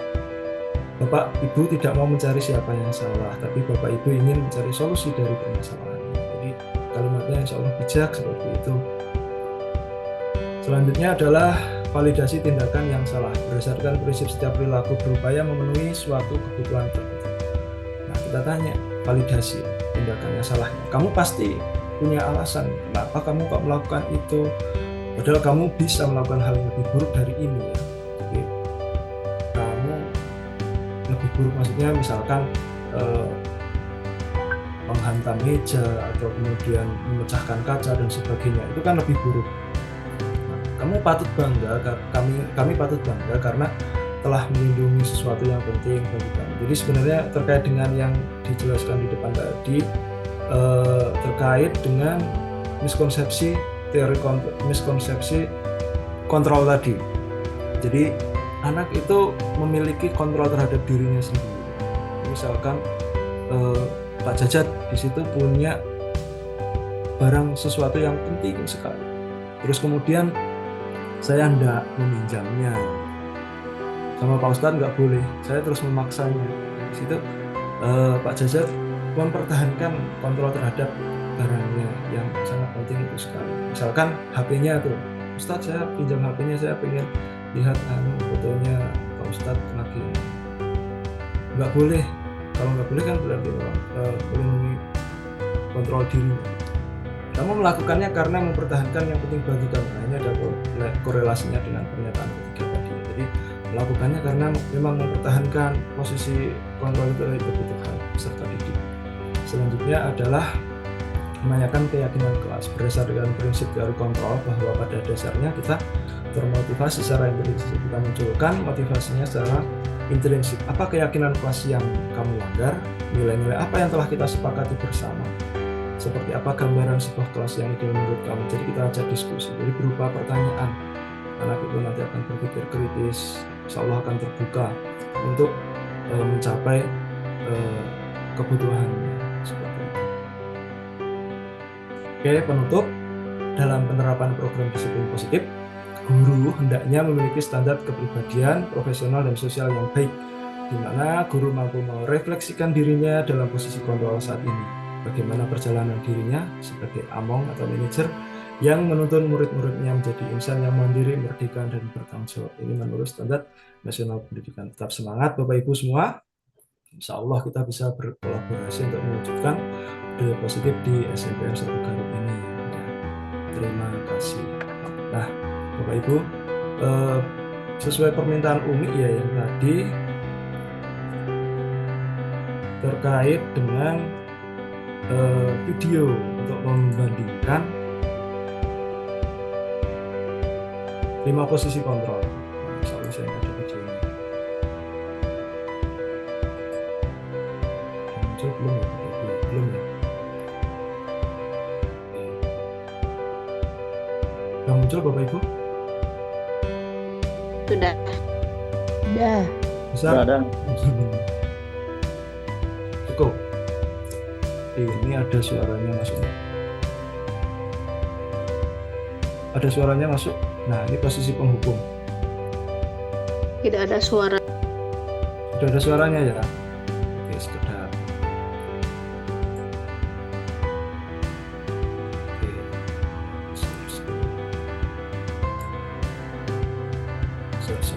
Lupa, suara belum di-share. Oke, ini masuk suaranya Bapak Ibu? Nggak ada. Ada. Ada. Karen, Nah, sini kamu. Keren. Ini adalah posisi. Selamat pagi Bu. Selalu terlambat. Kamu deh, pasti terlambat. Maaf Bu, saya Apa? Apa coba? Alasan kamu apa lagi? Kapan sih kamu tidak terlambat? Malas sekali ya kamu jadi anak. saya Dasar pemalas. Gak kapok-kapok sih kamu. Sudah berapa kali terlambat? Sana, kamu keliling lapangan basket 2 kali. kenapa saya harus keliling lapangan basket Bu? Kenapa? Kamu mau lawan ibu? Berani-beraninya jawab. Sudah terlambat, masih berani jawab pula. Sekarang, keliling lapangan basket 5 kali sekalian. Biar kapok. Cepat. Pergi sana ke lapangan basket. Posisi penghukum biasanya berbicara dengan nada tinggi, menghardik, menunjuk-nunjuk, menyakiti, dan menyindir. Hukuman bisa berupa fisik maupun psikis. Ibu dan bapak guru hebat. Dampak yang terjadi pada murid ketika guru berada pada posisi penghukum adalah murid cenderung akan memberontak, bahkan menyimpan dendam.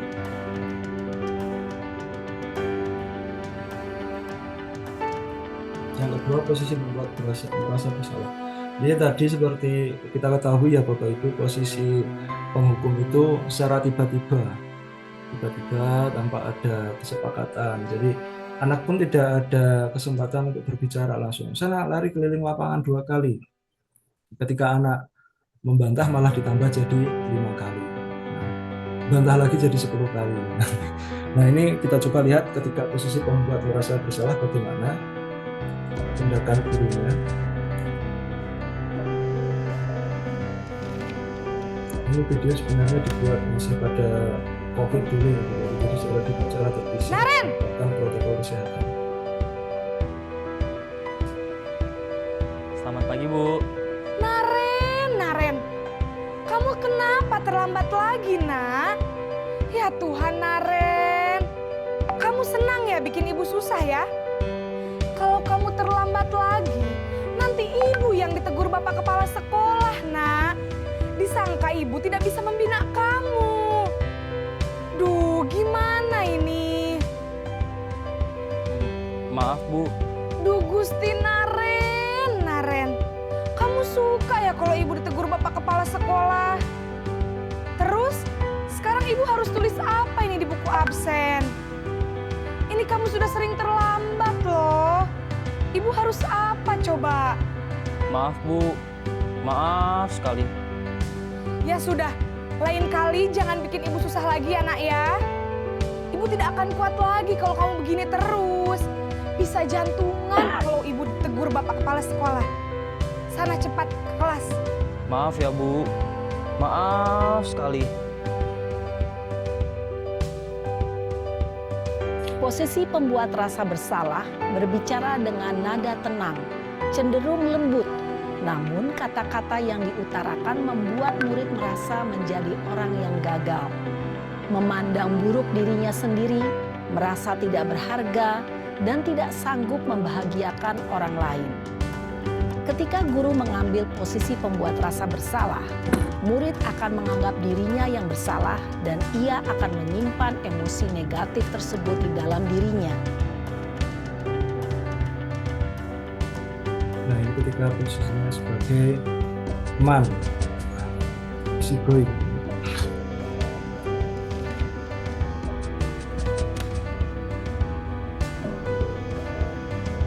Naren!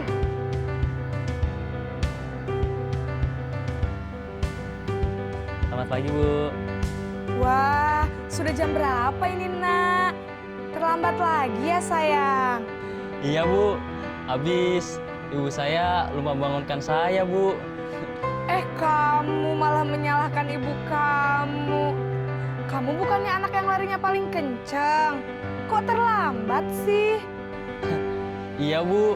Saya memang terlambat bangun tadi. Jadi, biarpun saya lari kencang, tetap gak kekejar, Bu. Ya sudah sana. Nanti lain kali larinya lebih kenceng lagi ya. Biar gak terlambat lagi. Bikin seneng ibu. Demi ibu. Bisa kan? Bisa lah, Bu. Ya sudah sana masuk kelas. Ibu beresin urusan absen kamu. Kamu ini ada-ada saja. Dalam posisi teman, guru berbicara dengan nada suara ramah, akrab, cenderung bersenda gurau untuk menjaga suasana tetap santai. Murid akan merasa senang, aman, dan akrab dengan guru. Identitas yang tercipta adalah identitas sukses atau berhasil. Namun, perlu diingat, karena ini masih dorongan eksternal, maka ada faktor ketergantungan dari murid kepada orang tertentu. Di sini, guru absennya, sehingga di lain waktu, murid bisa berperilaku baik, namun hanya kepada orang-orang tertentu saja.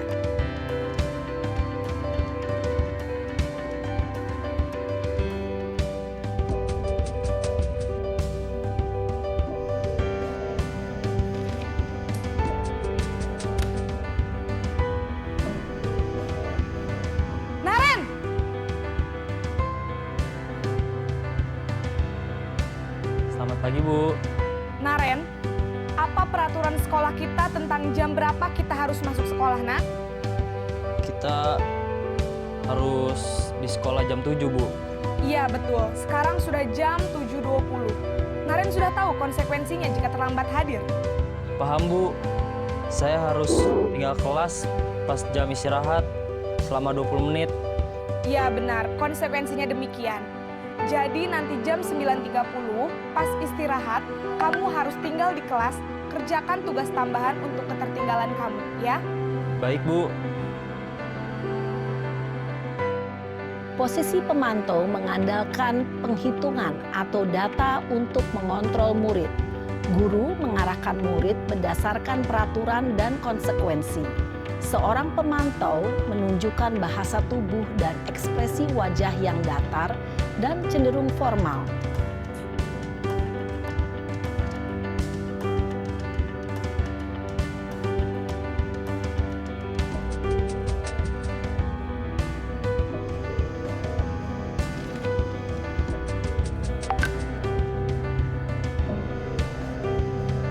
Naren!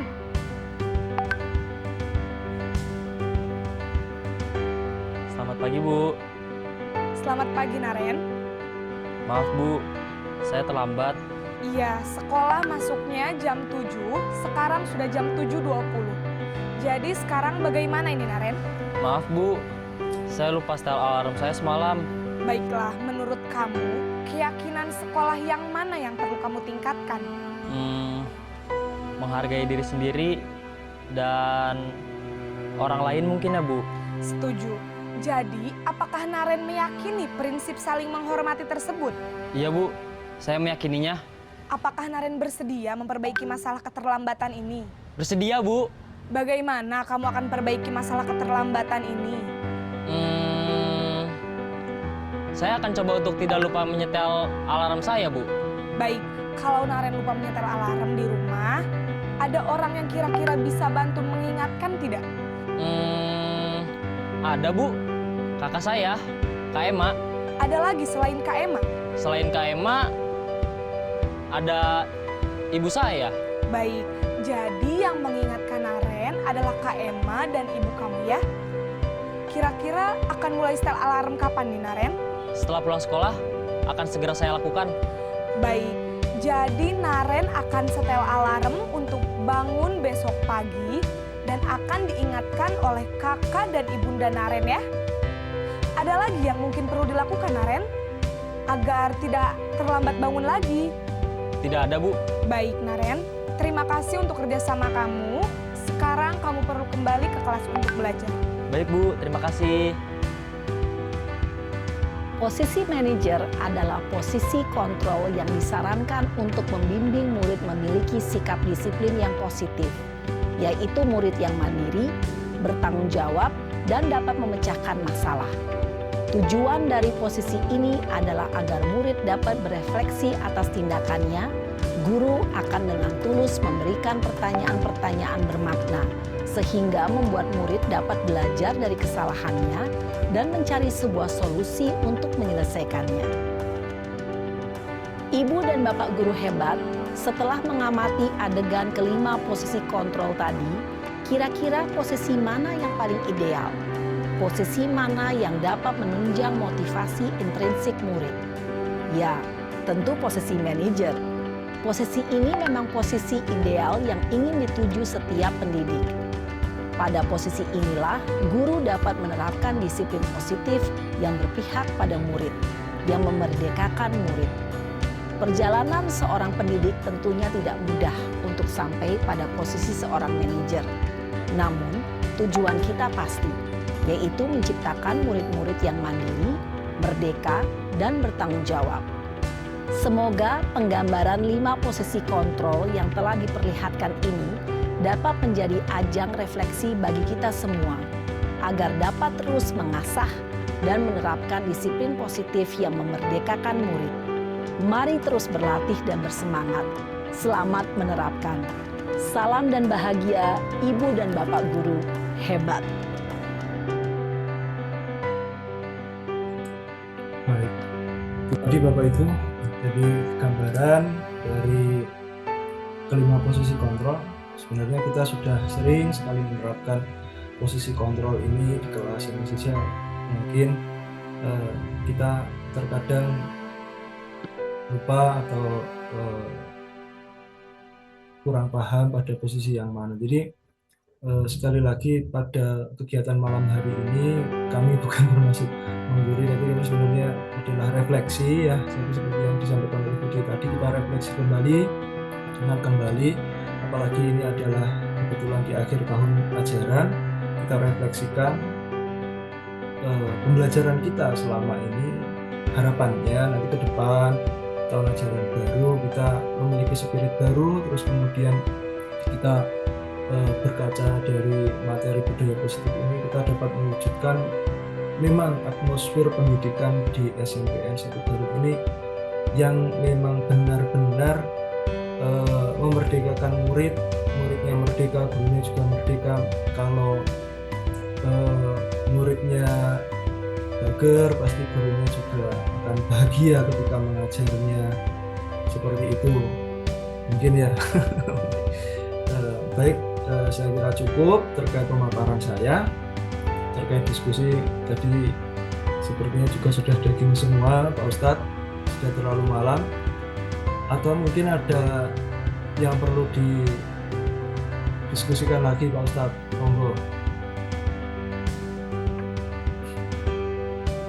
Kalau saya kira cukup ini tadi terkait pemaparan. Ya cukup Pak, cukup jelas. Ya, saya pikir cukup Mas, udah malam nih. Baik. Terima kasih sekali lagi kami ucapkan Bapak Ibu atas kesediaannya, waktunya sudah istirahat. Masih menyempatkan waktunya untuk hadir di sini. Apalagi Pak Ustadz, insya Allah door prize-nya Insya Allah door prize-nya hari Senin kita nggak bakso ya Tat. Insya Allah di absen Tat. Senin kita nggak bakso. Ya. Di mana? Enggak di mana. Atau saya kirim baksonya udah ya. Oke, siap. Insya Allah ini benar, insya Allah.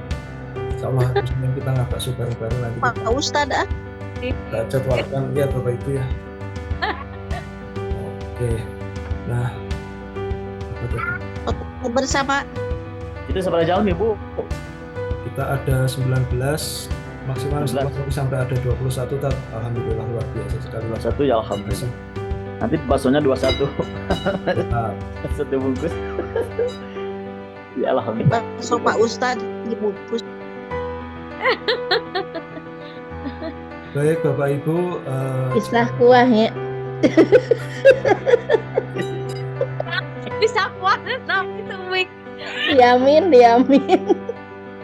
Ini kalau tidak ada yang diskusikan lagi, kita istirahat. Insya Allah besok. Foto bersama dulu. Boleh foto bersama dulu. Ya. Ya, monggo. Boleh open cam. 1, 2, 3.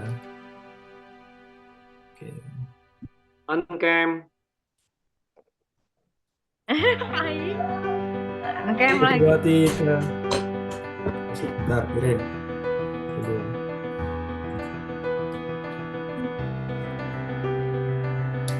Oke, siap. Lagi ganti gaya Burayot. Salam Burayot. Gimana sama Gini loh, tapi ini jadi gini loh. Salam Burayot 1, 2, 3. Oke.